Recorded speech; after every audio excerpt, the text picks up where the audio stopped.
Hello class. कैसे हैं आप लोग? उम्मीद करता हूँ सब बढ़िया चल रहा होगा, सब बढ़िया होगा। हम लोगों ने जो एनसीईआरटी का बैच चला रखा है, उस एनसीईआरटी के बैच में आज हम लोग जो कर रहे हैं चैप्टर नंबर 11 कर रहे हैं, सॉरी चैप्टर नंबर 10 कर रहे हैं, संघ की व्यवस्थापिका कॉर्नर स्टोन का। के बाद वर्किंग ऑफ इंडियन कॉन्स्टिट्यूशन में ये अध्याय 2 आर्टिकल 79 से आर्टिकल 122 तक इसमें कवर किए जाते हैं। फर्स्ट क्लास इसकी हो चुकी है आज सुबह, आप उसको देख सकते हैं, लाभान्वित हो सकते हैं उस क्लास से। ठीक है, आज इसकी ये सेकंड क्लास है, आज इसकी सेकंड क्लास है। ठीक है, सिलेबस भी आज ग्रुप में दोबारा डाल दिया गया है, जो बच्चे आज नए जुड़े हैं वो उससे लाभान्वित हो सकते हैं। लास्ट क्लास में जो फर्स्ट क्लास हुई थी उसके अंदर जो हमने टॉपिक देखे थे, सदन कौन कौन सा होता है और द्विसदन विधायिका के क्या लाभ हैं। यूपीएससी ने सीडीएस में सीएससी में कई बार इसके क्वेश्चन पूछे हैं, दोनों क्यों बनाए जाते हैं डिटेल में। अब आज जो हमें शुरुआत करनी है, आज जो क्लास सेकंड है संघ की व्यवस्थापिका की, आज सेकंड क्लास है, एक क्लास सुबह हो चुकी है। अब जो हमें स्टार्ट करनी है वो स्टार्ट करनी है राज्यसभा। आर्टिकल 79 जो कहता है वो ये कहता है कि देश की एक संसद होगी, देश की एक संसद होगी। इसी संसद में हमने पढ़ा और आपको बताया संसद के दो सदन हैं, लोकसभा, राज्यसभा, और संसद का सबसे महत्वपूर्ण अंग है प्रेसिडेंट। ये आर्टिकल 79 हमें बताता है। अब आर्टिकल 79 जो हमें बताता है, इसके बाद हमें जो शुरुआत करनी है, आज इसमें से सबसे महत्वपूर्ण भाग पढ़ना है। आज सबसे महत्वपूर्ण भाग पढ़ना है राज्यसभा आर्टिकल 80। आज सबसे पहले ये पढ़ना है। राज्यसभा को क्यों पढ़ा रहा हूं, इसका कारण है लोकसभा के बारे में आप मुझसे भी बेहतर जानते हैं। मैं तो सिर्फ थ्योरेटिकल पार्ट जानता हूं, आप उससे भी बेहतर जानते हैं। यूपी, बिहार, झारखंड, छत्तीसगढ़ के तो खून में राजनीति है, मगर आज मैं उसकी बात कर रहा हूँ जब मेरे जैसे टीचर्स को या जाने का मौका मिल सकता है कभी भविष्य में। वैसे दूर दूर तक उम्मीद नज़र नहीं आती है, मगर एक मेरे जैसे टीचर के स्थान हो सकता है, एक अध्यापक का स्थान हो सकता है, वो राज्यसभा ही हो सकती है। और राज्यसभा वाकई मेरे दिल के बड़े करीब है। कारण क्या, लोकसभा को बहकते हुए कई बार देखा पढ़ा, मगर राज्यसभा ना कभी बहकती है। और राज्यसभा से जो उम्मीद संविधान ने करी थी, राज्यसभा उसी पे टिकती है, आज उसी उम्मीदों को वही पालन करती है। तो आज इसी को हम लोग देखते हैं क्या होती है। राज्यसभा को कहते हैं डियर राज्यों की सभा, राज्यसभा को कहते हैं राज्यों की सभा। जैसे संविधान ने बड़ा सोच समझ के निर्णय लिया कि एक तरफ संविधान ने बनाया लोकसभा को, लोकसभा का चुनाव 5 साल में होता है, जैसे 2024 में चुनाव हुआ। मगर यह भी तो हो सकता है कि 2024 में चुनाव लोकसभा का हुआ, वो कुछ विशेष परिस्थितियां रही हों, जैसे आज़ादी के स्वतंत्रता आंदोलन से निकली कांग्रेस, और कांग्रेस के जो नेता निकले वो बिल्कुल माइंड ब्लोइंग नेता थे, वो देश में नेता थे, वो मंत्री नहीं थे। मगर तब भी उस समय बल्कि जनता के ऊपर स्वाधीनता का, फ्रीडम का, लिबर्टी का 200 साल नहीं बल्कि मैं तो कहता हूँ 700 साल की गुलामी को जो पछाड़ के हम लोगों ने ली थी आज़ादी, उस पर उत्साह था। मगर फिर भी उन्होंने उतने प्रतिशत वोट और उतने प्रतिशत सीटें नहीं दी। जब कांग्रेस को सबसे ज़्यादा सीटें 1984 में मिली, और बल्कि 1984 में जब कांग्रेस को सबसे ज़्यादा सीटें मिली, उस समय उसके जो प्रधानमंत्री बने वो देश के सबसे युवा प्रधानमंत्री, मगर राजनीति का उन्हें क्या नहीं पता था, क्या करेंगे कुछ नहीं पता। मगर एक माहौल था। माहौल क्यों था, देश के एक पूर्व प्रधानमंत्री जो उनकी मम्मी भी थी, उनकी माँ भी थी, उनकी डेथ हो गई थी। इसी एक उत्साह में, इसी के जोश में जो है सरकार को इतनी बहुमत मिल गया। संविधान को पता था कि ऐसा कुछ हो सकता है और लोकसभा हो सकती है, उस तत्कालीन परिस्थितियों में पूर्ण बहुमत से आ सकती है। मगर कानून बनेगा वो राज्यों में ही तो लागू होगा। राज्यों का भी भाग कानून निर्माण में होना चाहिए, व्यवस्थित रूप संतुलित करने के लिए इस शक्ति को, इस अभिमान को, इस गर्व को, इस प्रचंड बहुमत को, इस ताकत को, इस डिक्टेटरशिप को। तो इसीलिए सोचा गया शक्ति को बैलेंस कर दो। लोकसभा और राज्यसभा नाम के दो सदन बना दिए गए, और लोकसभा राज्यसभा के बाद राज्यसभा क्यों बनाई गई, राज्यसभा के सदस्य कहां से जाते हैं, राज्य से जाते हैं, और उसमें सबसे महत्वपूर्ण रोल राज्य विधानसभाओं का होता है। जो ये राज्य विधानसभाएं भेजती हैं अपने यहाँ से एमपी राज्यसभा भेजती है। ये राज्यसभा वाले चुनाव 2024 में जीत लिया, 25-26 में जब भी कोई कानून बनेगा जो संसद से, जो राज्य की संप्रभुता को, राज्य के तंत्र को, राज्य की जनता को प्रभावित करता है, तो राज्य के नुमाइंदे राज्यसभा में राज्य का पक्ष रखेंगे और संसद के ऊपर लगाम रखेंगे, लोकसभा के ऊपर। इसीलिए राज्यसभा बड़ा सोच समझ के बनाई गई एक सदन है, ठीक है। दूसरी बात, एमपी जो होते हैं,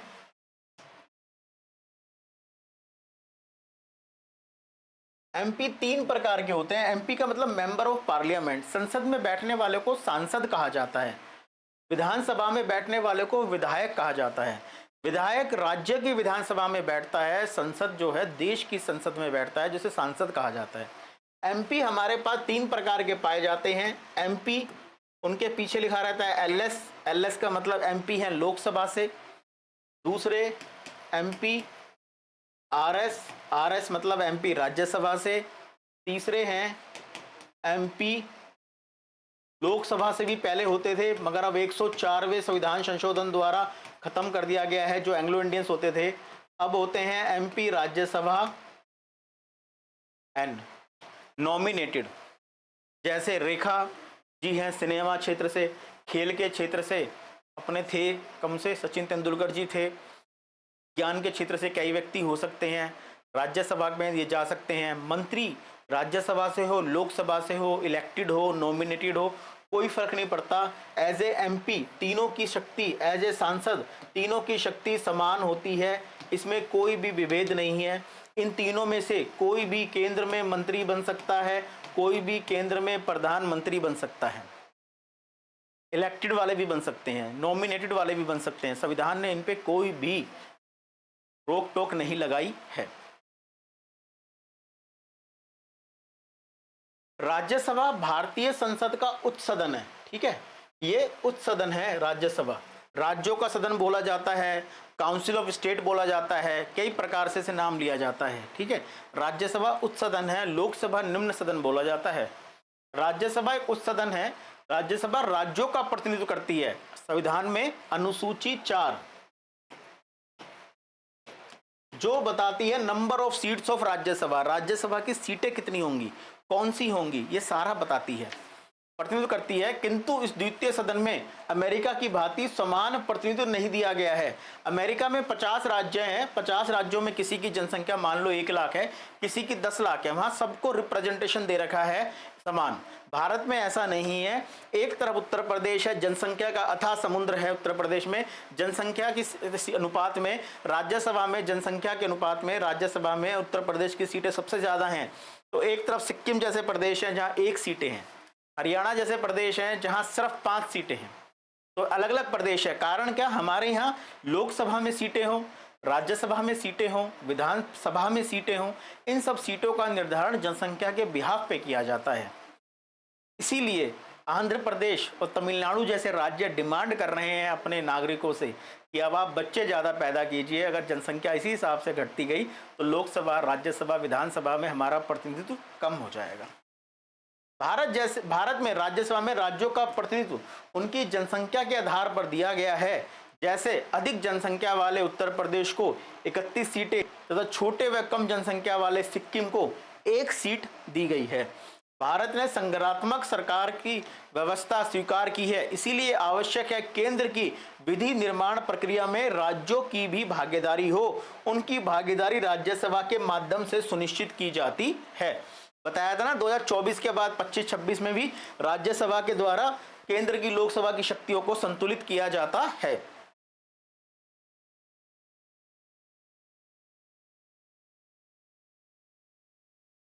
अब राज्यसभा की कुछ सीटों के बारे में वर्णन दे रखा है एनसीईआरटी ने। जैसा एनसीईआरटी ने कहा है वही मैंने लिखा है। अधिकतम निर्धारित है, मैक्सिमम सीट जो लोकसभा राज्यसभा की हो सकती है, मैक्सिमम सीट हो सकती है जब तक नया परिसीमन नहीं आया है। वर्तमान की बात मैं कर रहा हूं, 26 के बाद हो सकता है कुछ सिनेरियो चेंज हो जाए। तब तक राज्यसभा की अधिकतम सीटें कितनी रहेंगी, 250 सीटें हो सकती हैं अधिकतम। मिनिमम सीटें कितनी होंगी इसका कुछ निर्धारण नहीं है, मिनिमम का निर्धारण नहीं है। मगर वर्तमान में वास्तविक सदस्य संख्या जो है, वर्तमान की बात की जा रही है, वो कितनी है? 245। ठीक है, सबसे पहले इस सेक्शन की बात करते हैं। मैक्सिमम सदस्य संख्या 250 हो सकती है राज्यसभा में, जिसमें से मनोनीत जो होते हैं, नॉमिनेटेड होते हैं, कौन? बाय द प्रेसिडेंट, वो 12 होते हैं। 4 क्षेत्र होते हैं जिनसे पढ़ेंगे अभी। इनमें इलेक्टेड होते हैं। इलेक्टेड कहां से होके आते हैं? राज्यों से इलेक्टेड होके आते हैं। वो कितने हो सकते हैं? 238, ये मैक्सिमम है। 238 इलेक्टेड को भी आगे 2 भागों में बांटा जाता है। 238 में से राज्य के अंदर आ सकते हैं 234, और 4 कहां से आते हैं? केंद्र शासित प्रदेशों से आते हैं। ये प्रोविजन किया गया था, मगर इस प्रोविजन में 2019 में थोड़ा सा बदलाव किया गया। क्यों? देश ने 2 नए केंद्र शासित प्रदेश बना दिए, जम्मू कश्मीर और क्या बना दिया? लद्दाख। अब वास्तविक कितनी है? ये तो है प्रपोज्ड, इतनी हो सकती है मैक्सिमम। वास्तविक कितनी है? मनोनीत 12 फिक्स है, निर्वाचित 233 है वर्तमान में। 233 में से 225 राज्यों से आते हैं। इसका मतलब राज्य की जनसंख्या बढ़ती है तो 9 का गैप अभी खाली है। दूसरा, केंद्र शासित प्रदेशों को बढ़ाया गया। सीटें कितनी है? यहां प्रतिसंतुलन करके 8 करा गई। इसमें सबसे ज्यादा सीटें पहले दिल्ली की थी, अब सबसे ज्यादा सीटें हो गई हैं जम्मू कश्मीर की। 4 सीटें हैं राज्यसभा में। दिल्ली में 3 सीटें हैं, पुदुचेरी की 1 सीटें हैं। क्यों? अभी तक वर्तमान में जितने भी केंद्र शासित प्रदेश हैं उसमें से 8 हैं, 8 में से 3 में ही विधायिका है। 2019 में लद्दाख को संघ शासित क्षेत्र बनाया गया, मगर लद्दाख की स्थिति चंडीगढ़ वाली है, दादरा नगर हवेली वाली है, और क्या वाली, और कौन सी है? अपनी अंडमान निकोबार वाली है। इन 3 जगह ही विधान परिषद है और 3 विधानसभा है, और 3 जगह ही सांसद वो सीटें हैं राज्यसभा की। तो राज्यसभा की सीटें इस प्रकार हैं। राज्यसभा की संरचना से संबंधित प्रावधान का वर्णन संविधान के अनुच्छेद 80 में किया गया। क्लास शुरू होने से पहले ही मैंने इसी का वर्णन किया था आपके लिए, जिसके अनुसार राज्यसभा में अधिक से अधिक 250 सदस्य हो सकते हैं, जैसा भी बताया गया डायग्राम के द्वारा। इसमें 12 सदस्यों को राष्ट्रपति मनोनीत करते हैं, मतलब इनका चुनाव नहीं होता है। ये वो व्यक्ति हैं जिनकी सोच समझ की देश को आवश्यकता है, मगर ये व्यक्ति चुनाव नहीं लड़ सकते हैं, चुनाव नहीं लड़ सकते हैं। अब मेरे को ईयर याद नहीं आ रहा, ईयर क्या था, ईयर मेरे को याद नहीं आ रहा। मैगजीन आती है इंडिया टुडे, उसके थ्रू मैंने पढ़ा था। इंडिया टुडे ने कहा था उत्तर प्रदेश के चुनाव में आईआईटी कानपुर के जो पूर्व छात्र थे और आईआईटी के पूर्व प्रोफेसर ने उत्तर प्रदेश की राजनीति को स्वच्छ करने के लिए एक राजनीतिक पार्टी बनाई है, और उसने बकायदा पूरा 2 पेज का आर्टिकल छापा था। उसने कहा कि इसके जो है इस पार्टी के जो चुनाव लड़ेंगे आईआईटी के छात्र होंगे, और आईआईटी कानपुर के छात्रों को आप हल्के में मत लेना। आप जानते हो वो बीटेक तो डिग्री का नाम लिखा है मगर विद्वता की खान है। उनके बाद उन्होंने चुनाव भी वो करा जो छात्र ईमानदार थे, विद्वान थे, राजनीति में कुछ करना चाहते थे, उनको उन्होंने चुनाव में खड़ा करा, और उन्होंने तकरीबन, याद कंफर्म नहीं है, मतलब 245 सीटें थी, शायद 240 या 45 थी, लोकसभा के लिए बता रहा हूँ।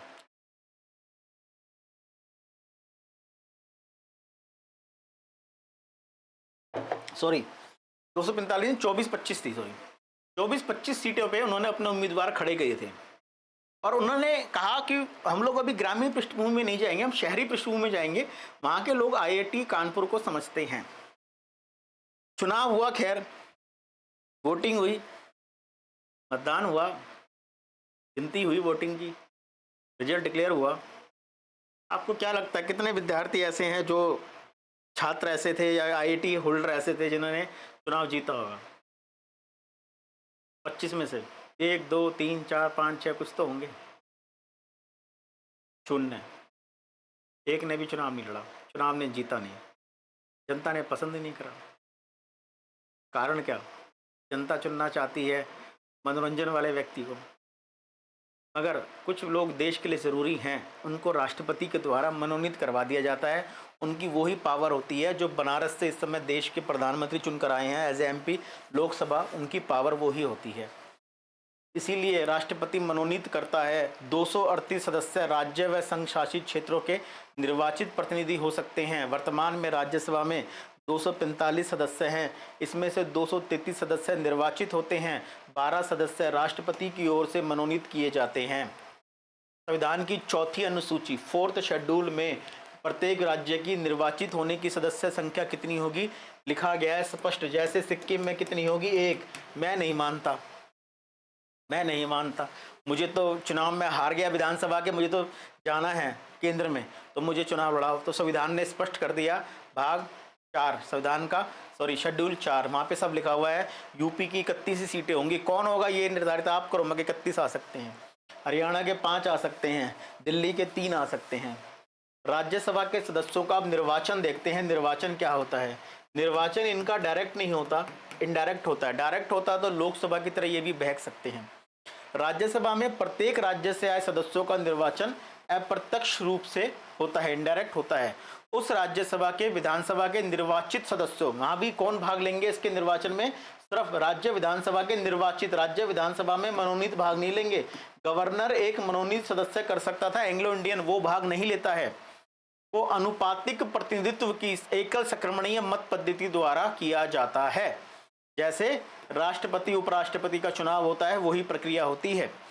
मगर इसमें सिर्फ मेंबर कौन होते हैं, वोटर कौन होते हैं? वोटर सिर्फ राज्यसभा के, विधानसभा के इलेक्टेड मेंबर्स होते हैं।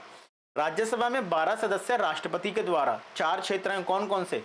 कला, विज्ञान, साहित्य, समाज सेवा के क्षेत्रों में ख्याति प्राप्त व्यक्तियों को प्रतिनिधित्व देने के लिए मनोनीत किए जाते हैं ताकि ये दे सके। जैसे एक छोटी सी बात बताता हूँ, मैं आज ही का अखबार पढ़ रहा था और मैंने अपने टेलीग्राम ग्रुप में भी डाली थी ये पोस्ट कि जिस दिन बजट आया था उस दिन बजट में वित्त मंत्री जो थी उन्होंने एक साड़ी पहनी थी और वो साड़ी बिहार से मधुबनी कला पे थी। और वो मधुबनी कला की जो कलाकार हैं वो एक महिला हैं, उन्हें पद्मश्री मिल चुका है। उन्होंने वो साड़ी गिफ्ट दी थी किनको? उन्होंने वो साड़ी गिफ्ट दी थी अपने फाइनेंस मिनिस्टर को दी थी गिफ्ट, कि आप इसको गिफ्ट समझे मेरी तरफ से। उन्होंने सम्मान किया और उन्होंने उस साड़ी को बाकायदा पहना। और मधुबनी साड़ी की जो कढ़ाई की विशेषता होती है, सुंदरता होती है, उसको उन्होंने उस फोटो में दिखाया भी। और उन्होंने संसद में भी इसको कहा कि आज मधुबनी साड़ी है, ये है। इतनी सी बात थी, मगर उस मधुबनी साड़ी की आज खबर आ चुकी है अखबार में। आज ही के अखबार में मैंने पढ़ी है, आप भी पढ़ना। उसमें आ चुकी है कि वो जो बिहार की महिला थी मधुबनी साड़ी वाली, उनको करीब 100 नई साड़ियों का ऑर्डर मिल गया है। अब एक बात सोच के देखो, क्या अगर कोई सरकार कलाकारों के लिए, हैंडीक्राफ्ट्स वालों के लिए कोई नीति बनाना चाहती है, बिल बनाना चाहती है, तो समझ किसको होगी? वो एमपी जो दिल्ली से चुना गया है खान मार्केट से, वो एमपी जो आगरा के जो है संजय पैलेस से चुना गया है, वो व्यक्ति जो ग्रेटर मतलब फरीदाबाद हो गया, ग्रेटर नोएडा से चुना गया है, या वो महिला जिसे मधुबनी साड़ी बनाई है, उन्हें उनकी दुख कंडीशन का पता होगा। मगर वो महिला चुनाव नहीं जीत सकती है क्योंकि उसे चुनाव लड़ना नहीं है। चुनाव लड़ना एक कला है, विज्ञान नहीं है। ध्यान रखना, विज्ञान हर मामले में सही बैठता है, कला कभी कभार निकलती है कला। तो इसीलिए कला है चुनाव जीतना, लड़ना, वो विज्ञान नहीं है। ऐसे व्यक्तियों के लिए एक विशेषज्ञता बनाई गई है कि वो समाज सेवा, कला, विज्ञान के क्षेत्रों से आकर संसद को या देश को अपनी विद्वता से प्रभावित कर सकते हैं। अब राज्यसभा के सदस्यों की योग्यताएं क्या है, ये लिखी गई है। ये किसमें लिखी गई है? आर्टिकल 84 में। एक बात और नोट करना, कुछ बच्चे मेरे से पूछते हैं सर 395 आर्टिकल हैं, कितने आर्टिकल याद करने हैं? मैं एक ही जवाब कहता हूँ, ऐसे कुछ निर्धारित नहीं है। यूपीएससी ने अपने सिलेबस में लिखा नहीं है कि how many articles are you read, कि आपको कितने आर्टिकल याद करने हैं, कोई लिखा ही नहीं है। मगर इस बात को याद रखना,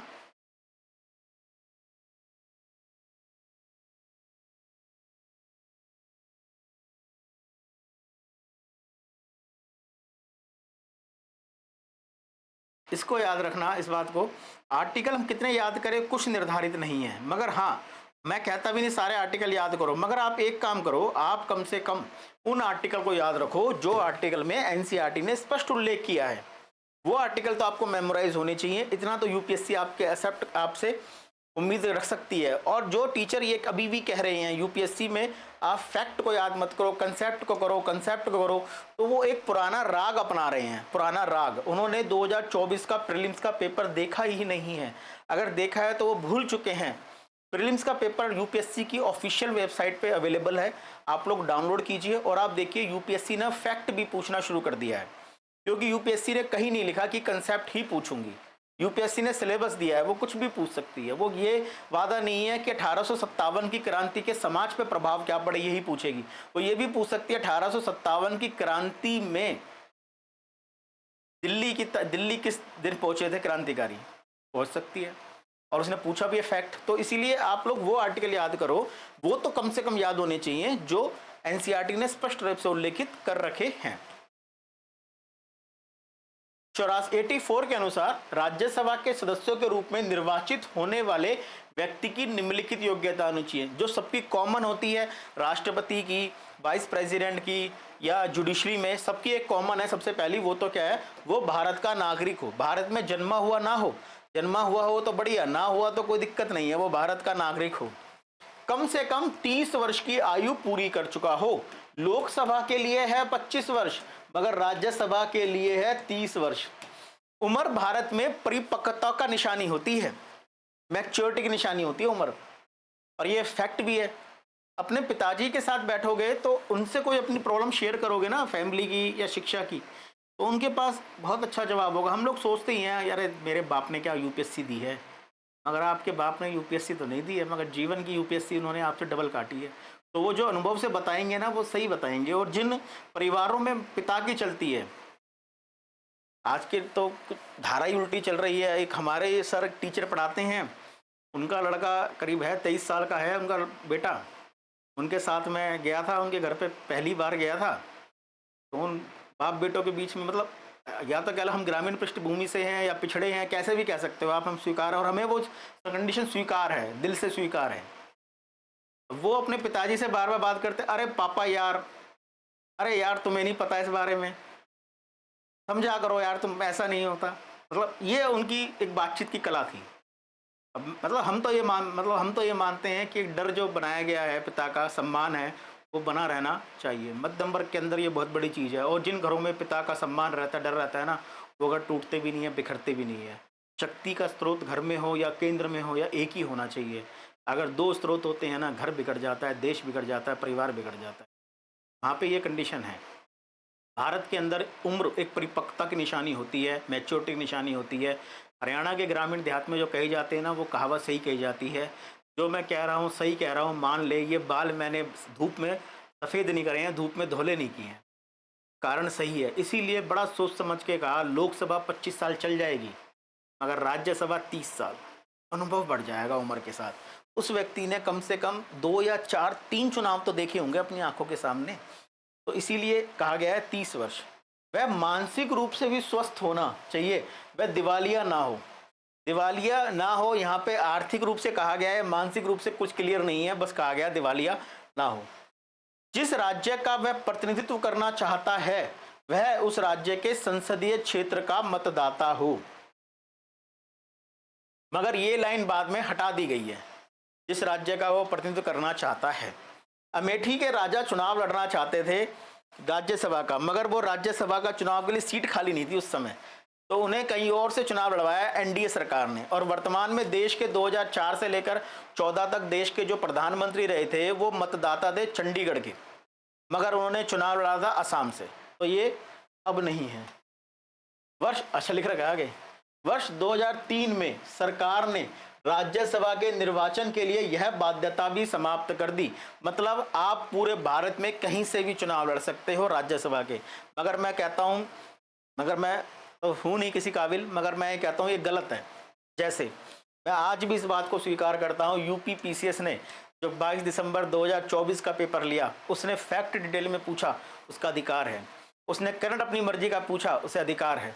उसने क्या पूछना है उसका अधिकार है, कम पूछना है, ज़्यादा पूछना है, उसका अधिकार है। मगर एक बात मैं कहता हूँ, अगर यूपी पीसीएस आयोग का पेपर है, उत्तर प्रदेश का पेपर है, और आप उत्तर प्रदेश के करंट अफेयर सामाजिकता का अपने सिलेबस में रखते हो, तो आपको कम से कम 20 क्वेश्चंस या 20% आपको पेपर स्टेट पीसीएस का स्टेट के लिए स्पेसिफिक होना चाहिए। जो व्यक्ति वहाँ यूपी में जाएगा नौकरी करने के लिए, मैं कहता हूँ बाहर का व्यक्ति जाएगा, उसे वहाँ की वाणी भाषा, भोजपुरी समाज की वाणी अलग है, पश्चिमी उत्तर प्रदेश की बुंदेली भाषा अलग है, वहाँ अंगूठी को अंगूठी नहीं गुठी कहा जाता है। अगर वो उसके बारे में नहीं जानता, वहाँ के कल्चर के बारे में नहीं जानता, वो कैसे काम कर पाएगा। इसी प्रकार राज्यसभा की सीटें जितनी भी निर्धारित हैं, अगर राज्यसभा के अंदर भेज रहे हो किसी को, तो राज्य के व्यक्ति को भेजो जो राज्य की संस्कृति को समझ सके। जैसे मैं आपको एग्जाम्पल देता हूँ, एक आप हंसोगे, संसद में बिल आने वाला था कि सार्वजनिक स्थान पर कोई भी व्यक्ति धूम्रपान नहीं करेगा, सार्वजनिक स्थान पर कोई भी व्यक्ति धूम्रपान नहीं करेगा। तो ये बिल आया और बिल आने के साथ इसमें डिस्कशन हो रहा, विचार हो रहा। मैं हरियाणा से हूँ, तो हरियाणा के एक सांसद ने खड़े होके बात कही कि साहब आप लोग कह रहे हो सार्वजनिक स्थान पर कोई धूम्रपान नहीं होगा, मगर पश्चिमी यूपी है, हरियाणा है, इवन राजस्थान की ये जो भरतपुर वाली बेल्ट है, मध्य प्रदेश की ये धौलपुर वाली बेल्ट है, यहाँ तो हुक्का पानी की संस्कृति है। अगर कोई आपके घर में आया है, कोई आपके बैठक में आया है, आपने अभी तक पानी पत्ता का पूछा नहीं है, रोटी पानी कुछ नहीं पूछा, आपने अगर हुक्का ही दे दिया ना, आपने अगर हुक्का ही दे दिया तो माना जाता है कि चौधरी मतलब सम्मान हमारा हो चुका है, ठीक है, ये माना जाता है। तो आप लोग कैसे कह रहे हो? बात सही थी, गलत नहीं थी, कहने का मंच था, क्योंकि वहाँ की संस्कृति है। मगर उस संस्कृति का प्रतिनिधित्व करने वाला व्यक्ति कौन सा? मैं आपसे कहता हूँ मधुबनी साड़ी पे या किसी कलाकार की कलाकृति जो हैंडीक्राफ्ट के स्टेट हैं, जैसे झारखंड है या फिर बिहार है, वहाँ के किसी व्यक्ति को भेजोगे और वहाँ की संस्कृति मधुबनी पेंटिंग के बारे में वो जानता है, बिहार की संस्कृति कल्चर के बारे में जानता है, तो अगर बिहार का कल्चर हैंडीक्राफ्ट का बिल आया, वो उचित प्रतिनिधित्व कर पाएगा, मेरी अपेक्षा। मैंने सिर्फ पढ़ा है मधुबनी पेंटिंग, मैंने कभी देखी नहीं है कैसे होती है, उनका परिश्रम देखा नहीं है। अगर कोई कालीन बनाने पे कोई बिल आ रहा है, कपड़े टेक्सटाइल पे कोई बिल आ रहा है, तो टेक्सटाइल पे यूपी का अगर कोई सांसद है, तो वो यूपी में जो भदोही के कारीगर हैं कालीन के, उनकी वो प्रॉब्लम, उनके वो अपॉर्चुनिटीज के बारे में मेरे से ज्यादा जानता होगा। फैक्ट बात है। संसद सदस्यों के लिए अतिरिक्त योग्यताएं भी निर्धारित कर सकती है, वो कुछ और भी कर सकती है, संसद निर्धारित कर सकती है, संविधान नहीं, ध्यान रखना, संसद कोई भी निर्धारित कर सकती है, इसके अलग भी। राज्यसभा सदस्यों के वेतन व भत्ते अनुच्छेद 106 के अनुसार संसद के प्रत्येक सदन के सदस्य को संसद के कानून द्वारा निर्धारित समय समय पर नियत वेतन व भत्ते मिलते रहेंगे। वेतन भत्ते पेंशन भी मिलती है अब तो। आर्टिकल 106 भारतीय संसद द्वारा इस संदर्भ में संसद सदस्यों के वेतन भत्ता पेंशन अधिनियम 1954 लागू किया गया है। 1947 से लेकर 1954 तक देश में कोई वेतन भत्ता पेंशन नहीं थी नेताओं की, क्योंकि मैंने कहा ना उस समय मंत्री नहीं नेता पैदा होते थे। राज्यसभा की अवधि, इसको ध्यान देना विशेष रूप से, यह सबसे इंपॉर्टेंट है। हैंडल विद केयर क्या कहती है? आर्टिकल 83(1) के अनुसार राज्यसभा एक स्थायी सदन है जिसे भंग नहीं किया जाता, परंतु इसके 1/3 सदस्य प्रति 2 वर्ष के पश्चात पदमुक्त हो सकते हैं। लोकसभा 5 साल के बाद भंग हो जाएगी, विधानसभा 5 साल के बाद भंग हो जाएगी, मगर राज्यसभा को कभी भी भंग नहीं किया जा सकता। ध्यान से सुनना मेरी बात। राज्यसभा जैसा सदन राज्यों में होता है जिसे विधान परिषद कहते हैं, उसे भंग किया जा सकता है आर्टिकल 169 के द्वारा, मगर राज्यसभा को कभी भी भंग नहीं किया जा सकता है। संविधान में प्रावधान ही नहीं है। परंतु इसके 1/3 सदस्य पदमुक्त हो जाते हैं इसके प्रति 2 वर्ष के पश्चात, ताकि नए सदस्य आ जाएं, पुराने बैठे रहें, 2/3 बैठे रहें, 1/3 आ जाएं, फिर 1/3 का कार्यकाल 6 साल चलेगा और 2/3 में से जिसका कार्यकाल 6 साल हो गया है वो चले जाएं। मतलब सदन लंबा चलता रहे, नए जाने वाले जो हैं आ जाएं, पुराने वाले जाते रहें, कुछ लोग बैठे रहें सदन में।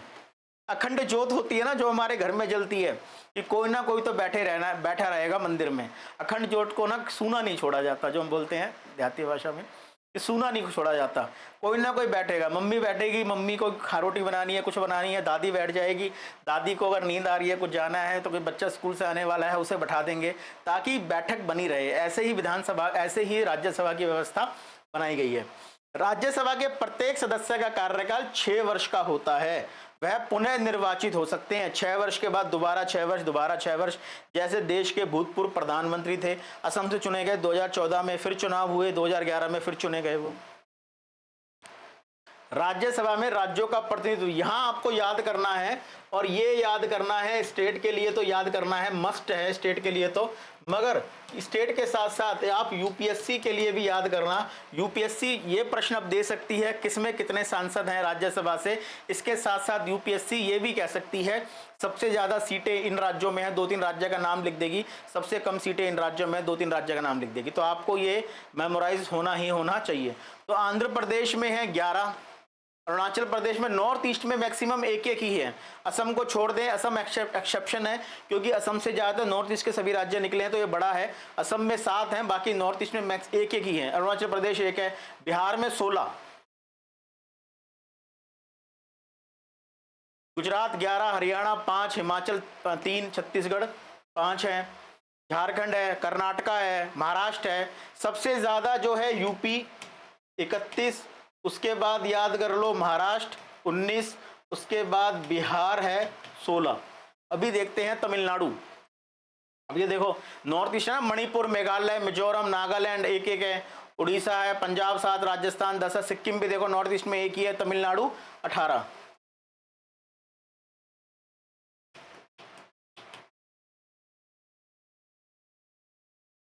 पश्चिम बंगाल 16, बिहार और वेस्ट बंगाल एक ही जगह है।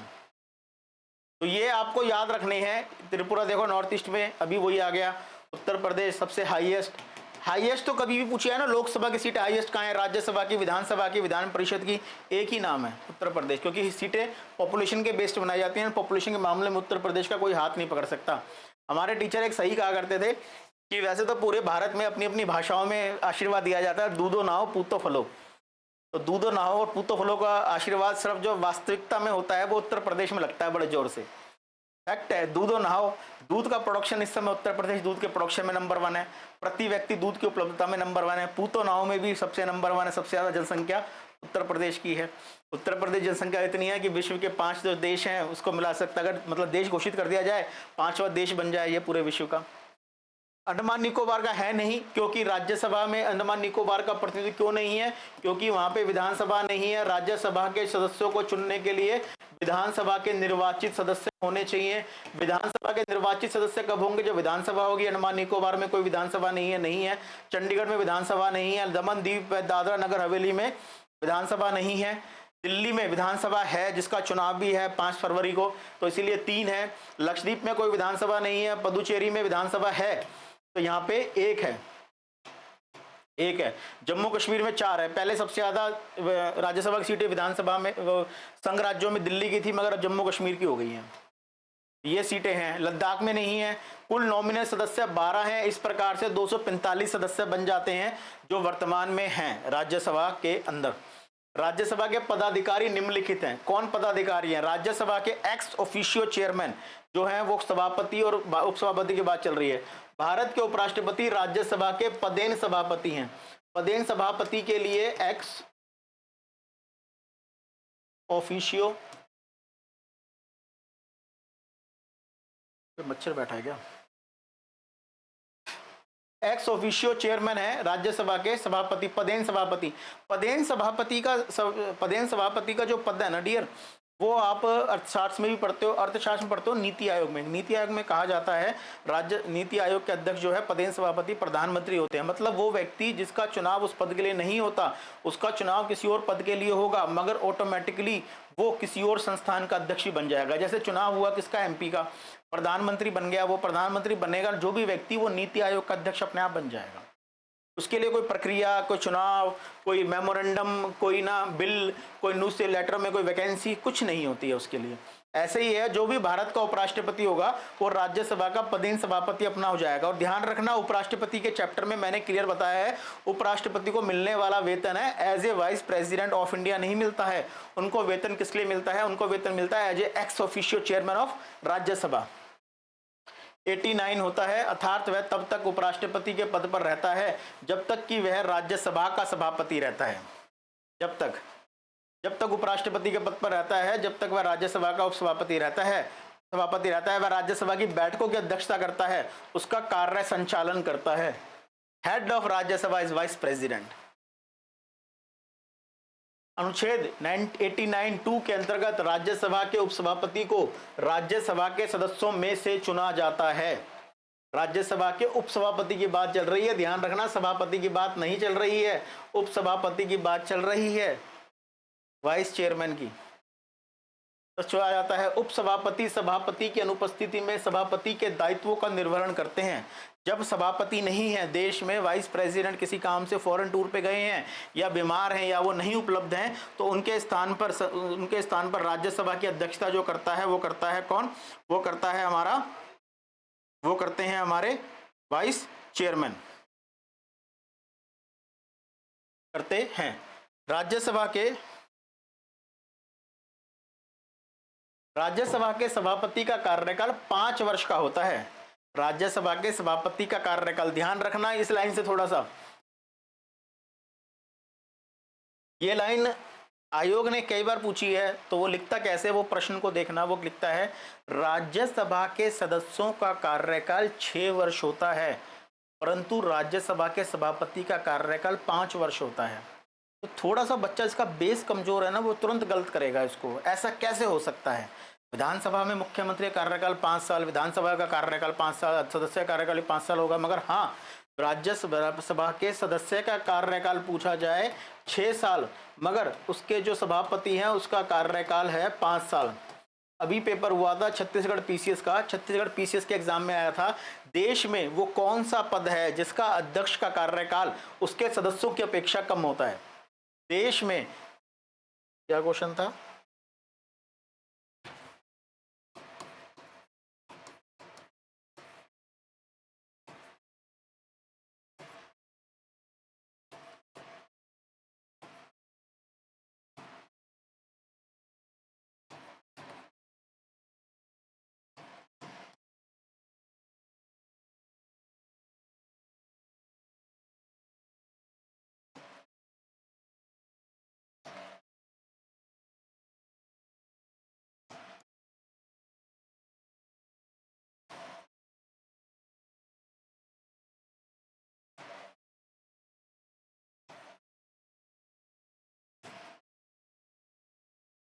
जिसके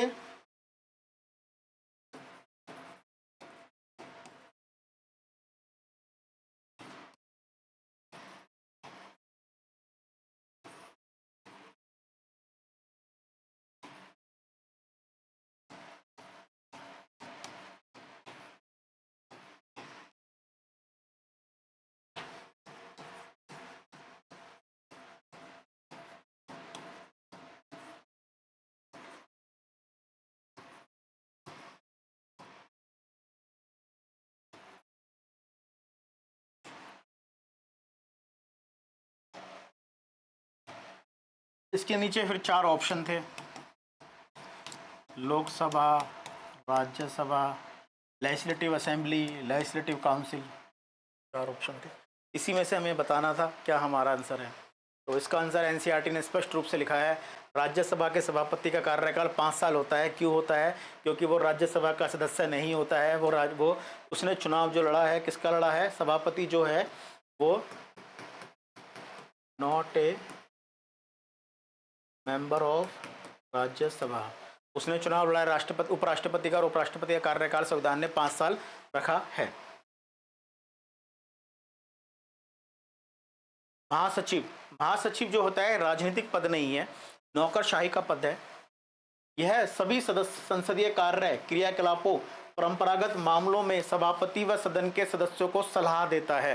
सदन में कोई भी व्यक्ति, चाहे सत्ताधारी दल है, अपोजिशन है, कोई भी व्यक्ति, बस वो एमपी होना चाहिए, इलेक्टेड है, नॉमिनेटेड है, कोई फर्क नहीं पड़ता, उसे अपनी शक्तियां जाननी है, अपने अधिकार जानने हैं, अपनी समस्याएं हैं, वो मिल सकता है महासचिव से। यह लोकसभा महासचिव की भांति कार्यपालिका का स्थायी व निरपेक्ष अधिकारी होता है। मतलब ये अधिकारी जो है परमानेंट होता है। एमपी लोकसभा राज्यसभा के आते जाते हैं, मगर महासचिव था है और रहता है जब तक उसका रिटायरमेंट नहीं होता है। राज्यसभा की गणपूर्ति, अब देखो ये गणपूर्ति की बात आए ना, कोरम की बात आए, गणपूर्ति की बात आए, तो गणपूर्ति आपसे किसी की पूछी जाए, प्रीवियस ईयर पेपर लोगे तो गणपूर्ति राज्य विधानसभा की पूछी जाती है, राज्य विधान परिषद की पूछी जाती है, इसी के साथ साथ ये पूछी जाती है इतनी सुप्रीम कोर्ट की पूछी जाती है, हाई कोर्ट की पूछी जाती है। कोरम किसी का भी पूछा जाए, याद रखना हमेशा 1/10 होता है, 1/10 होता है। ठीक है, क्या है देखते हैं। राज्यसभा की किसी भी सामान्य बैठक के लिए, राज्यसभा की किसी भी सामान्य बैठक के लिए सदस्यों का 10वां भाग मतलब 1/10 मतलब कितना, 245 सदस्य हैं फिलहाल, इसका 1/10 कितना होता है, 24.5। अब ये तो हो नहीं सकता, इसको राउंड फिगर कर दिया गया है 25। मतलब राज्यसभा में अगर 25 सदस्य बैठे हैं, चाहे वो विपक्ष के हैं या रूलिंग पार्टी के हैं, तो सदन की कार्रवाई चलाई जा सकती है। दूसरे शब्दों में गणपूर्ति सदस्यों की न्यूनतम संख्या है जिसकी उपस्थिति से सदन का कार्य संपादित होता है। राज्यसभा में गणपूर्ति में न्यूनतम 25 सदस्य हैं। यदि सदन के संचालन के समय गणपूर्ति पूरी नहीं होती है तो सभापति का यह दायित्व है, वह या तो सदन को स्थगित कर दे या गणपूर्ति तक कोई कार्य संपन्न ना करे। 25 से अगर एक भी कम होता है, 24 अगर एमपी हैं राज्यसभा के, तो अध्यक्ष की ड्यूटी बनती है या तो वो सदस्यों को बुलाए या सदन स्थगित कर दे या सदन में कोई भी कार्य संपन्न ना करे, बैठे रहने दे। जैसे बारिश में हम जाते थे ना स्कूल, तो बच्चे आते नहीं थे, कुछ बच्चे आते थे, मैडम कहती थी अब नया चैप्टर क्या करवाऊं, बैठो पुराने चैप्टर को रिवाइज कर लो, या बैठो मैं रुई बुन रही हूँ, ऊन बुन रही हूँ। तो वैसे ही उसमें होता है। और ये गणपूर्ति राज्यसभा में होती है, लोकसभा में भी 1/10 है, ये सुप्रीम कोर्ट में भी 1/10 है और हाई कोर्ट में भी 1/10 है। राज्यसभा की शक्तियां, अब शक्तियां देखते हैं। आमतौर पे ये समझा जाता है राज्यसभा की तो कोई शक्तियां है ही नहीं, राज्यसभा तो जो काम करती है वो किसके लिए काम करती है, लोकसभा ही सब काम करती है। राज्यसभा दिखती ही कहाँ है यार, बजट भी मैंने देखा था लोकसभा में देखा था, और मैं तो जब भी देखता हूँ प्रधानमंत्री को भी लोकसभा में देखता हूँ, और भाई मैं तो जब भी टीवी देखता हूँ लोकसभा ही आता है, राज्यसभा दिखती कहाँ है। मगर याद रखना, अगर राज्यसभा की कोई शक्तियां नहीं होती तो दिल्ली में विधानसभा के चुनाव हैं, प्रधानमंत्री जी ने कम से कम 2 या 3 रैली, तो गिनती काउंट नहीं है मेरे को, 3 या 4 तो कर ही दी होंगी, रैली कर दी है। चुनाव राज्य के हैं और दिल्ली में तो बोर्ड देखो ना, उनके जो बोर्ड लगे हुए हैं फ्लाईओवर वगैरह पे, तो लगता है कि दिल्ली में अब प्रधानमंत्री जी मुख्यमंत्री के लिए फाइट कर रहे हैं। मगर क्या करें, ये जो रूलिंग पार्टी है ना, ये चुनावों को बड़े जोश खरोश से लड़ती है, चुनाव हारे या जीते। मतलब एक व्यक्ति सही कहता है कि ये तो राजनीतिक पार्टी है ही नहीं, ये तो प्राइवेट लिमिटेड पार्टी है, ये तो कंपनी की तरह चुनाव लड़ते हैं। सीईओ ऊपर बैठा हुआ है, उसके डायरेक्शन होते रहते हैं। जैसे कंपनी चलती है ना, तो कंपनी को कोई फर्क नहीं पड़ता है कौन ले रहा है कौन नहीं ले रहा, वो कहती है कि प्रक्रिया सही रखो, काम अपना करते रहो। सेल्स वाले सेल्स का काम करो, फाइनेंस वाले फाइनेंस का काम करो, अकाउंटिंग वाले अकाउंटिंग का काम करो। काम करोगे तो रिजल्ट भी आ जाएगा, और ये तो रिजल्ट से प्रभावित भी नहीं होती है, कोई प्रभावित नहीं होती है। हरियाणा में चुनाव हुए, सत्ताधारी दल चुनाव जीत गया, विपक्ष में जो पार्टी है इतने महीने हो गए हैं, फिर ये कहते हैं ईवीएम में कमी है, इतने महीने हो गए हैं, वहां पे अभी तक विपक्षी विधानसभा में विपक्षी दल का नेता तक नहीं उन्होंने चुना है अभी तक। बताओ, क्योंकि ये लोग चुनाव मतलब इनके लिए कुछ है ही नहीं। राजनीति का कोई भी क्षेत्र हो, दृढ़ प्रतिबद्धता रहनी चाहिए हमेशा। जो काम आपने शुरू करा है वो खत्म उसको करना चाहिए। अगर आप काम शुरू करते गए, छोड़ा पकड़ा छोड़ा पकड़ा छोड़ा पकड़ा, जीवन बीत जाएगा, हाथ में कुछ नहीं आएगा। तो इसीलिए एक राह को पकड़ो, उसको चले रहो। तो विधानसभा में राज्यसभा की शक्तियां हैं, ऐसा नहीं है नहीं है। अगर राज्यसभा की शक्तियां नहीं होती तो प्रधानमंत्री पद बनने के बाद, मंत्री बनने के बाद कोई राज्यसभा के चुनाव में भाग लेने को या इतनी कोई मेहनत नहीं करता। मगर वो करता है, क्योंकि पता है राज्यसभा विधानसभा के चुनाव होंगे तो विधानसभा के सदस्य ही राज्यसभा के सदस्यों को चुनेंगे, जो आगे चलकर मेरे बिल पास करेंगे। क्योंकि बिल लोकसभा राज्यसभा दोनों से पास होना जरूरी है। लोकसभा के चुनाव तो 2024 में हो गए हैं, राज्यसभा की सीटें खाली होती रहती है 1/3 हर 2 साल में। इसीलिए राज्यसभा का व्यक्तित्व, राज्यसभा की शक्ति बनी रहती है। राज्यसभा की शक्ति व कार्यों को निम्न रूपों में व्यक्त किया जा सकता है। पहली, राज्यसभा की विधायी शक्तियां। देखो जैसे एनसीईआरटी ने लिखी है ना, देखो आपने मगर मुझे लगता नहीं आपने इतना काम किया होगा। यूपीएससी के लिए जो मैंने इकोनॉमिक्स का बैच चलाया 2025 का, मेरा यूट्यूब पे आने पे सबसे पहला बैच था मेरा 2024 में। उससे पहले मैं कभी ऑनलाइन नहीं आया। तो ब्लैक रंग की टी शर्ट पहन के कुछ लोग आ जाते हैं ना, शेरो शायरी के 2 लाइनें लिख के, अब तूफान को हम बताएंगे कश्ती कहाँ जाती है, अब हम बताएंगे हम भी हैं, ये है वो है, और 4 दिन बाद वो गायब हो जाते हैं। हम तो उस संस्था का भी कभी हिस्सा नहीं बने। ऑनलाइन में सही बताऊँ तो ऑनलाइन टीचिंग में मेरा कोई विश्वास शुरू से रहा नहीं, क्योंकि शिक्षण प्रणाली और खास तौर से मैं हिंदी माध्यम का टीचर हूँ, तो हिंदी माध्यम के टीचर पे जो बच्चे आते हैं ना, वो अनपॉलिश्ड आते हैं, उनके पास डिग्री का पट्टा होता है बस, उनके माँ बाप ने दिलवाया होता है। बीएससी करने के बाद किसी से पूछ लो ना, who is the father of chemistry, who is the father of, चलो केमिस्ट्री का तो वो नहीं बता पाते, मैं मानता हूँ, वो तो यूपीएससी वाला ही बता पाएगा, या कोई इसने ढंग से पढ़ी है वो बता पाएगा, वो तो जिसका भी नहीं बता पाते। तो वो जो मैंने वीडियो बनाया है उसमें मैंने आपको इम्पोर्टेंस बताई है एनसीईआरटी की। जब सबसे पहला बैच मैंने शुरू करा था एनसीईआरटी का, तो एनसीईआरटी की इंपॉर्टेंस देखना, तो एनसीईआरटी के इंपॉर्टेंस में एक लाइन मैंने आपको ये बताई है कि एनसीईआरटी हमें मेंस के एग्जाम में लिखने के लिए शब्दों का चयन, लाइनों की उपयोगिता, लाइनों का सीक्वेंस, क्रम क्या होगा लाइनों का, और हेडिंग क्या होगी, कौन सी हेडिंग सबसे पहले इंपॉर्टेंट होगी, ये भी बताती है। क्यों? जिन व्यक्तियों ने एनसीईआरटी को जिस क्रम में लिखा है, अगर उसी क्रम को आप यूपीएससी मेंस में फॉलो करोगे तो वो ही तो चेक करने वाले हैं। ये डीयू, जेएनयू, एएमयू के प्रोफेसर, बीएसयू के प्रोफेसर ही तो बैठते हैं चेक करने के लिए, ये चेक करने वाले, इनको समझ लो कि आसानी रहेगी। इसीलिए एनसीईआरटी ने बड़ा विस्तृत लिखी है राज्यसभा की शक्तियां अलग अलग कॉलम में, और आज ही हमने पढ़ी थी संसद की शक्तियां सुबह वाली क्लास में, तो वहां भी देखो अलग अलग लिख रखी हैं। तो ये क्या कहती हैं विधायी शक्तियां? पहली, राज्यसभा लोकसभा के साथ मिलकर विधि निर्माण में अपनी भूमिका का निर्वहन करती है। राज्यसभा लोकसभा के साथ मिलकर विधि निर्माण में अपनी भूमिका का निर्वहन करती है, बल्कि यहाँ पे लिखना था कि समान रूप से निर्वहन करती है।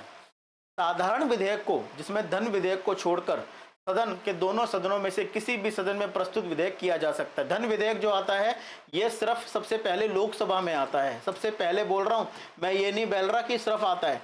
धन विधेयक आता लोकसभा में है, मगर लोकसभा राज्यसभा दोनों में जाता है। वो राज्यसभा में चाहे को शक्ति है या नहीं है, प्रक्रिया का पालन करना पड़ेगा राज्यसभा में।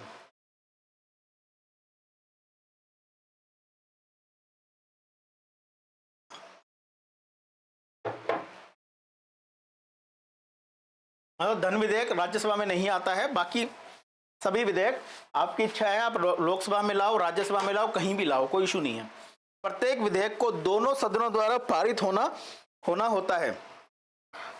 जब कोई विधेयक एक सदन द्वारा पारित कर दिया जाता है तो उसे दूसरे सदन में भेज दिया जाता है। राज्यसभा में आया है, राज्यसभा ने पास कर दिया, लोकसभा में आया है, लोकसभा ने पास कर दिया, देन राज्यसभा में भेजना दोनों सदन में पड़ेगा। जब दूसरे सदन में भी विधेयक को पारित कर दिया जाता है तो उसे राष्ट्रपति की स्वीकृति के लिए भेज दिया जाता है। यदि दोनों सदनों में किसी विधेयक पर मतभेद उत्पन्न हो जाता है तो राष्ट्रपति दोनों सदनों की संयुक्त बैठक आर्टिकल 108 संयुक्त अधिवेशन में विधेयक के बहुमत से पारित हो जाने पर यह मान लिया जाता है दोनों सदनों ने विधेयकों को स्वीकार कर लिया है। मगर जो ये संयुक्त बैठक है ये संविधान संशोधन और धन विधेयक के लिए नहीं बुलाई जा सकती, ये अपवाद हैं। इसके लिए संयुक्त बैठक का प्रावधान नहीं है। संयुक्त बैठक का प्रावधान क्यों नहीं है? संविधान ने, यार लोग कहते हैं ना संविधान कॉपी किया गया, अरे कॉपी नहीं किया गया यार। बीएन राव ने संविधानों को 60 देशों का संविधान पढ़ा, डॉक्टर बीएन राव ने, और फिर बीएन राव जो संवैधानिक सलाहकार थे उन्होंने बहुत सोच समझ के संविधान में ना ये चीज़ें इंसर्ट करवाई हैं। ड्राफ्ट कमेटी को जिन्होंने मजमून भेजे ना, वो मजमून ऐसे थे कि ड्राफ्ट कमेटी ने उनको एज इट इज उठा लिया। कारण क्या था? उन्होंने मेहनत इतनी करी बीएन राव ने, आखिर में संविधान के अंदर काफी सोच समझ के संविधान सभा ने कहा कि संविधान संशोधन में संविधान में संयुक्त संसद का प्रावधान नहीं है। क्यों नहीं है?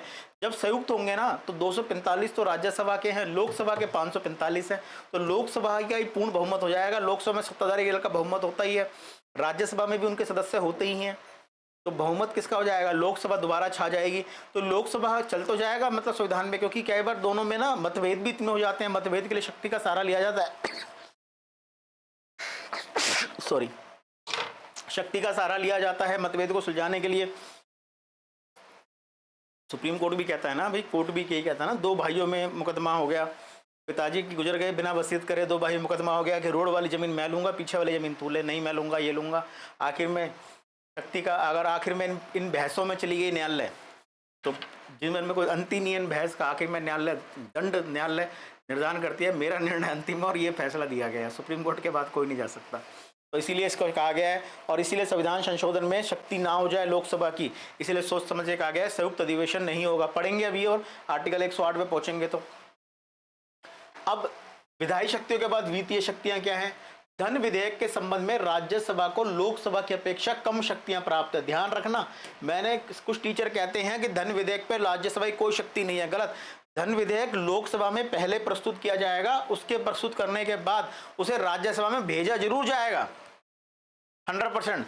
और राज्यसभा को पता है कि मेरी संतुति को, मेरी रिकमेंडेशंस को, मेरे सुझाव को जरूरी नहीं है लोकसभा माने, मगर फिर भी वो अगर कोई बात होती है ना, लिख के दे देती है उस पर। राज्यसभा से जब वो जाता है विधानसभा में, वो लोकसभा में, तो वो लिख के दे देती है, ताकि संसद के परिविष्टि तो एंट्री तो होती है ही है, एंट्री तो होगी एंट्री तो होगी उसकी।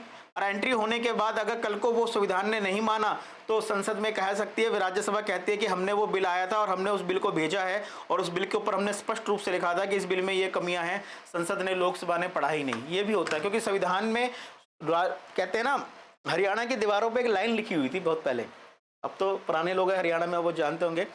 हरियाणा में क्या, देश के एक नेता हुआ करते थे, चौधरी देवीराम जी। बाद में उन्होंने भी पुत्र मोह आ गए, मतलब चलो बाद में क्या करा क्या नहीं करा, छोड़ो इस बात को। उनकी एक लाइन बड़ी प्रसिद्ध है, हरियाणा की दीवारों पे लिखी रहती थी, मगर अब तो कोई दीवारें रही नहीं, उन्होंने हरे रंग से लिखवा रखा था, लोक राज लोक लाज से चलता है। क्या लाइन थी? लाइन बड़ी, पढ़ के देखना, आपको लाइन अच्छी लगे तो। उनकी लाइन थी,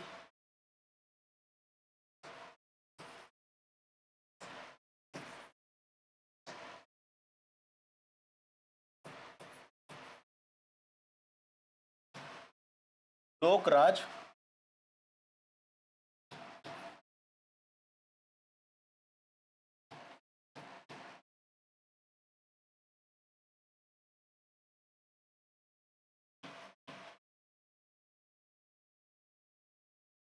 लोक राज चलाना है तो लोक लाज रखनी पड़ती है। फिलहाल अब तो खैर रखनी नहीं पड़ती है।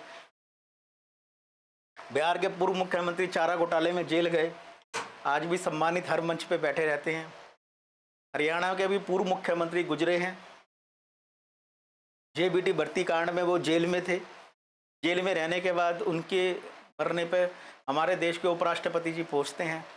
ये लोक लाज अब तो समाज में रह गया, कोई हमारे घर पे कोई पुलिस वाला भी आ जाए तो गली में बेइज्जती सी हो जाती है, चाहे वो बदकिस्मती से बाइक उसमें रुक के वो यही पूछ रहा हो कि भाई ये किसी और का आया है, किसी और का कोई नोटिस आया है, ये घर कहाँ पड़ेगा। फिर भी लगता है समाज में दिक्कतें होती हैं, ठीक है ना। लड़का हमारा फेल हो जाए तो बाप हमारा, मतलब हमारे पिताजी भी नज़र उठा के चल नहीं पाते 2-3 दिन तक, तो समाज में क्या कहेंगे क्या नहीं। लोक लाज रहा नहीं, मगर फिर भी वो सही कहते थे देवीलाल जी कि लोक लाज के साथ चलता है। राज्यसभा की पावर नहीं है लोक विधान विधेयक पे, मगर राज्यसभा के कमेंट का सम्मान करना पड़ता है विपक्ष को भी। कारण क्या है? कारण एक ही है कि अगर विपक्ष ने लिखा है तो कुछ सोच समझ के लिखा होगा। विपक्ष वॉकआउट करती है सदन में तो सदन के जो लोकसभा अध्यक्ष होते हैं, राज्यसभा के सभापति होते हैं, वो उन्हें रोकते हैं ना कि आप बैठिए, क्या बात है बताइए, आप डिस्कशन करते हैं, बात करते हैं। क्यों? क्योंकि कारण एक ही है, शक्ति से देश नहीं चलता, समावेशन से देश चलता है।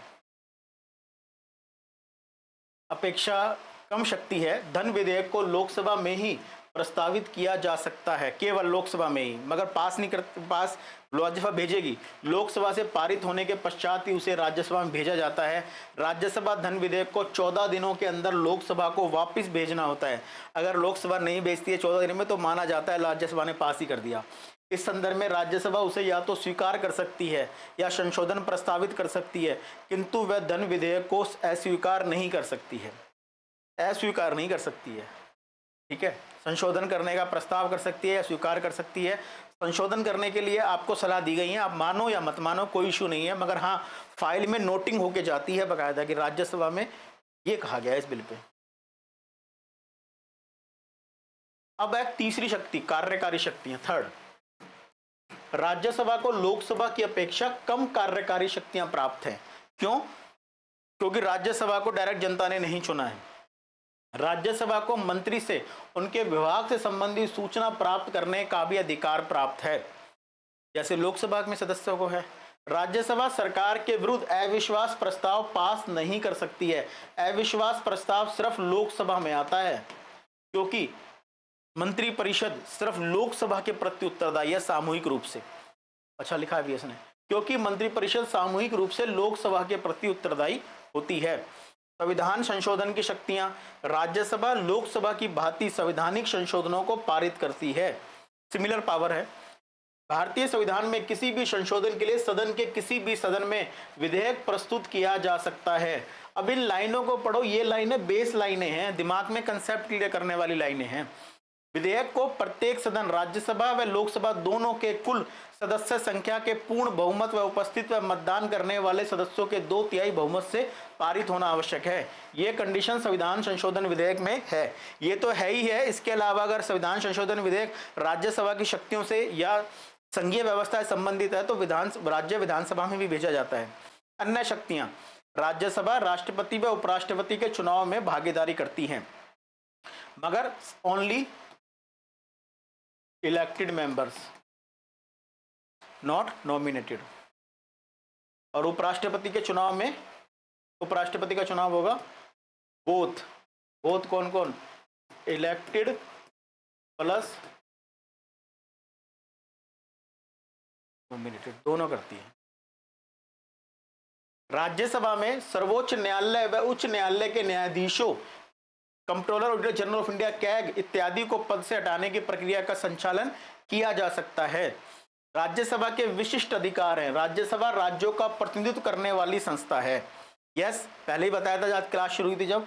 इसका उद्देश्य राज्य के हितों व शक्तियों का संरक्षण करना है, जिसमें मैंने कहा था कि राज्यसभा में 2003 में यह प्रावधान हटा दिया गया कि राज्यसभा के अंदर जो सदस्य चुनाव लड़ेगा वहां की राज्यसभा की, वहां की राज्य की मतदाता सूची में नाम होना चाहिए, मगर ये होना चाहिए, जरूरी है, संरक्षण करना है। इसीलिए राज्य के हितों को प्रभावित करने वाला प्रत्येक मुद्दा इनकी सहमति व स्वीकृति के लिए भेजा जाता है। संघीय व्यवस्था तभी तो कायम रहती है। उदाहरण के लिए, यदि केंद्र सरकार राज्य सूची के किसी विषय जिस पर केवल राज्य की विधानसभा कानून बना सकती है को राष्ट्रहित में संघीय सूची या समवर्ती सूची में हस्तांतरित करना चाहती है तो उसमें राज्यसभा की स्वीकृति आवश्यक है। राज्यसभा की स्वीकृति आवश्यक है। अनुच्छेद 249 के अनुसार राज्यसभा राज्य सूची में दिए गए किसी विषय को उपस्थित या मत देने वाले सदस्यों में से कम 2/3 सदस्यों द्वारा समर्पित संकल्प द्वारा राष्ट्रीय महत्व का विषय घोषित करके उस विषय पर संसद को कानून बनाने का अधिकार दे सकती है। जैसे जल राज्य सूची का विषय है। कई राज्य ऐसे होते हैं, नदी एक जगह से निकलती है, दूसरी जगह बहती है, तीसरे राज्य में खत्म होती है। ठीक है, अगर उन राज्यों के बीच में जल नदी के पानी को लेकर विवाद होता है क्योंकि जल राज्य सूची का विषय है, तो अनुच्छेद 249 के द्वारा 249 के द्वारा जो है, अगर राज्यसभा बिल पास कर दे कि हम संसद को ये शक्ति देते हैं कि संसद इस पे बिल बनाए, इस पे कोई कानून बनाए कि पानी का बंटवारा कैसे हो, तो संसद राज्यसभा उसके लिए मतदान देने वाले 2/3 सदस्यों के समर्पित संकल्प द्वारा उसे संसद को शक्ति दे सकती है। मगर ये बात हो रहा है कि संसद कभी शक्ति का इस्तेमाल नहीं करती है, बल्कि एक बहुत बड़े पद पे रह के गए थे। डीआईजी एक स्टेट के हैं, उनकी बुक्स भी अब काफ़ी पढ़ी जाती है इंटरनल सिक्योरिटी में, और वाकई उन्होंने बहुत अच्छा काम किया है। उन्होंने प्रस्ताव दिया था संसद को। उस समय एक चंदन तस्कर था, वीरप्पन और नक्सलाइट ये एक ही तरह के थे। वीरप्पन का काम सिर्फ क्या था, चंदन तस्करी करना था, लूटपाट करना था। चंदन तस्कर करने के बाद वीरप्पन की एक पूरे 2 दशक तक राज करा उसने, अटूट राज करा। और वीरप्पन के राज करने के एक ही शक्ति का एक ही स्रोत था। नक्सलियों की शक्ति का जो स्रोत क्या है, नक्सली की शक्तियों का स्रोत एक ही था जो अब नहीं रहा। क्यों? नक्सली जहां जहां थे वहां पे सभी एक ही दल की सरकार रहेगी, वहां विभेद ही नहीं है कि नक्सलियों को छोड़ना है, बचाना है, वोट बैंक है, ऐसा है वैसा है। नक्सली का रेड गलियारा हुआ करता था, जैसे मध्य प्रदेश हुआ करता था, छत्तीसगढ़ हुआ करता था, एक ही दल की सरकार है, उनका सब सोच रखा है उन्होंने नक्सलाइट का समाप्त करना है। इस दौरान नक्सलवाद समाप्त हो जाए, नक्सलाइट समाप्त हो जाए, क्योंकि अब वो भेदधारा विचार करने की बात है ही नहीं। भटके हुए नौजवान की कंसेप्ट तो गया। अब 2014 से पहले होता था भटके हुए नौजवान का कंसेप्ट, अब भटके हुए नौजवान का कंसेप्ट अपनी भटकते नौजवान, उन्हें पता है भटकने का मतलब क्या होता है।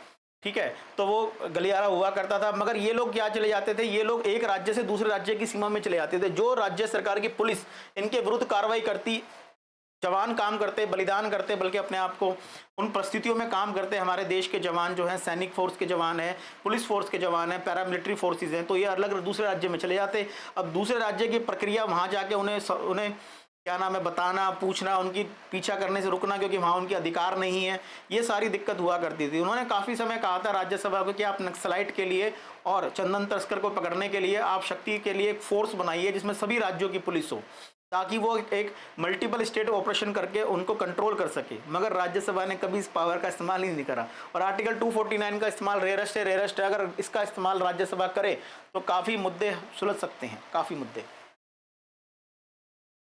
अनुच्छेद 312 के अनुसार राज्यसभा किसी नई अखिल भारतीय सेवाओं, जैसे बात चलती है ITS Indian teaching service, IJS Indian judiciary services की बात चलती है, उपस्थित मत देने वाले सदस्यों में से कम 2/3 सदस्यों द्वारा समर्पित संकल्प द्वारा स्थापना कर सकती है। उपराष्ट्रपति को हटाने का प्रस्ताव केवल राज्यसभा में लाया जा सकता है। ये सबसे विशिष्ट शक्ति है जिसमें सबसे विशिष्ट शक्ति है ये, और दूसरी शक्ति है, 3 शक्तियां सबसे विशिष्ट हैं। उपराष्ट्रपति को हटाना, राज्य सूची से संबंधित किसी कानून को बनाना, या नई अखिल भारतीय सेवाओं का निर्माण करना। इसीलिए नई अखिल भारतीय सेवाओं का निर्माण IFS के बाद किया ही नहीं गया है। क्यों नहीं किया गया? इसमें राज्यों की शक्ति कम होने का खतरा रहता है और कोई भी राज्य अपनी शक्तियां कम नहीं करना चाहता है, बल्कि आज देश को जरूरत है IGS इंडियन जुडिशरी सर्विसेज की, ITS की जरूरत है, इंडियन टीचिंग सर्विसेज की जरूरत है, बल्कि एक सर्विस और होनी चाहिए, IITS Indian information technology services. AI, cloud computing, machine learning, large language machines जितने सारे चल रहे हैं, जितने सारे जो चैट GTP चल रहे हैं, इनके लिए अगर अलग से व्यवस्था हो, हमारे पास ऐसे ब्यूरोक्रेट हों जो टेक्नोलॉजी में ना सिद्धस्त हों, IIT से MIT से निकले हुए ऐसे ब्यूरोक्रेट्स हों, तो ज़रूरी नहीं है कि भारत के पास तो इतनी सक्षम मैन पावर है कि वो और बढ़िया काम कर सकता है, बशर्ते काम करने के लिए उसे एक माहौल दिया जाए, उसे एनवायरनमेंट दिया जाए। तो ये जो है आज हमने जो पढ़ा है, आज हमने इस यहाँ पे राज्यसभा की शक्तियाँ अलग अलग पढ़ी हैं। राज्यसभा को हमने 2 क्लासों में कवर करा है। राज्यसभा को एक क्लास फर्स्ट है, ये सेकंड क्लास है। इसकी PDF भी आपको मिल जाएगी। अगली क्लास से जो हम शुरू करेंगे आर्टिकल 181, आर्टिकल 79 जो कहता है देश की संसद होगी, आर्टिकल 80 कहता है राज्यसभा के बारे में, आर्टिकल 81 कहता है लोकसभा के बारे में। तो नेक्स्ट क्लास जो होगी, नेक्स्ट क्लास का मतलब ये है, नेक्स्ट क्लास का मतलब है जो थर्ड क्लास होगी, वो हम जो शुरुआत करेंगे, वो बेटा शुरुआत करेंगे हम लोकसभा से।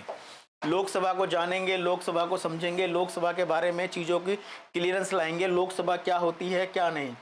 उसके बाद ये जो चैप्टर है लोकसभा की संरचना, राज्यों का स्थान, लोकसभा का चैप्टर थोड़ा सा लंबा चलेगा, थोड़ा सा बड़ा चैप्टर चलेगा। लोकसभा के सदस्यों की संख्या क्या है, ये है। राष्ट्रपति को तो हम लोग पढ़ चुके हैं। यहाँ मेन फंक्शन जो होगा लोकसभा राज्यसभा का होगा, और इसमें जो भी लिखा है उपाध्यक्ष हैं लोकसभा के, देखो जैसे महासचिव हैं, प्रोटेम स्पीकर का क्वेश्चन आया है 2023 में, उसको कवर करेंगे।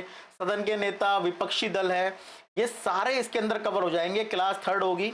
अभी तो मतलब 5 क्लास तो उसकी होंगी। लोकसभा की देखो विशिष्ट शक्तियाँ क्या हैं, लोकसभा राज्यसभा की समान शक्तियां, ये पढ़ेंगे हम लोग।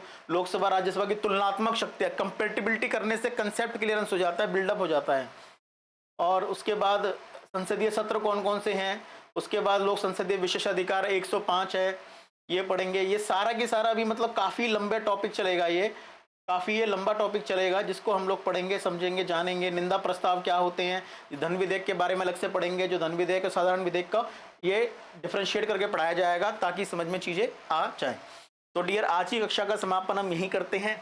मिलते हैं नेक्स्ट क्लास में। नोटिफिकेशन देखते रहिएगा, टेलीग्राम ग्रुप ज्वाइन कर लीजिएगा, वहाँ से आपको PDF भी मिल जाएगा। टेलीग्राम चैनल में इसका क्लास की इन्फॉर्मेशन मिल जाएगी। बाकी current affair, fact, static current affair वो भी टेलीग्राम में डलते रहते हैं। और टेलीग्राम चैनल हमारा बड़ा ही सही चैनल है, उसमें कोई भी किसी प्रकार की गलत पोस्ट नहीं होती है। आज की कक्षा का समापन यहीं करते हैं। मिलते हैं नेक्स्ट क्लास में इसी उत्साह के साथ, इसी जोश के साथ। Thank you class and have a nice day.